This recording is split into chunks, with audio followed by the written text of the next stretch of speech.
अस्सलाम वालेकुम। 8th class कल आपको अंदाज़े तरबियत और तबलीग के हवाले से मैंने एक्सप्लेनेशन और 2 शॉर्ट क्वेश्चंस भेजे थे और चूँकि कल संडे है तो आपको मैं इसके अगले सवाल नंबर 3, 4 और 5 भेजूँगी। सवाल नंबर 5 जो है वो तफसीली है, इसमें आप देख लें। आपके पास तीसरा सवाल आएगा, सिरात मुस्तकीम समझाने के लिए आप सल्लल्लाहु अलैहि वसल्लम ने क्या अंदाज़ इख्तियार फरमाया।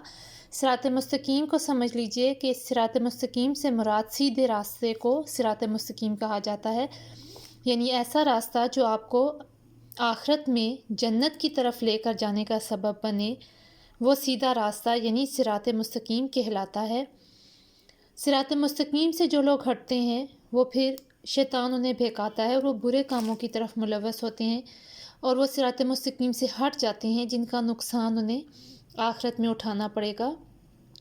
तो हमें अपनी ख्वाहिशात की पैरवी करने से बचना चाहिए और सीधे रास्ते पर चलना चाहिए, वो रास्ता जो हमें नबी सल्लल्लाहु अलैहि वसल्लम ने बताया। ठीक है। इसी तरह अगला क्वेश्चन आपके पास, यतीम की कफ़ालत के सिलसिले में रसूलुल्लाह सल्लल्लाहु अलैहि वसल्लम ने क्या इरशाद फरमाया। कफ़ालत कहते हैं परवरिश करना, ख़र्चा बर्दाश्त करना, पालना, परवरिश करना। ठीक है। और यतीम की कफ़ालत करने वाले को जन्नत में नबी सल्लल्लाहु अलैहि वसल्लम के करीब होने की खुशखबरी दी गई है। इसी तरह अगला क्वेश्चन, किसी का नाम लिए बगैर समझाने का मकसद बयान करें। क्योंकि इस्लाम एक ऐसा दीन है जो आपको दूसरों की दिल आज़ारी से मना करता है।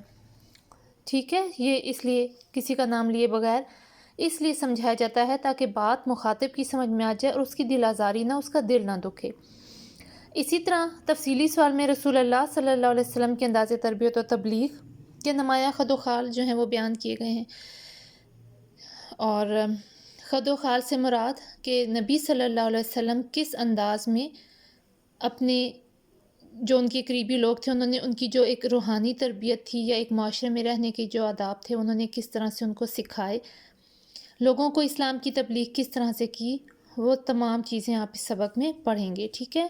उम्मीद करती हूँ कि आपको ये अच्छे से समझ में आ गया होगा। अगर फिर भी कुछ बच्चों का जो पिछला, जिस तरह मुझे आज टीचर रिजवाना का 8th A में कुछ बच्चों ने कहा कि जी जो पिछला सबक था अदल और एहसान वाला वो नहीं कंप्लीट, तो अगर किसी का कंप्लीट नहीं है तो आप मुझे बता सकते हैं। ठीक है।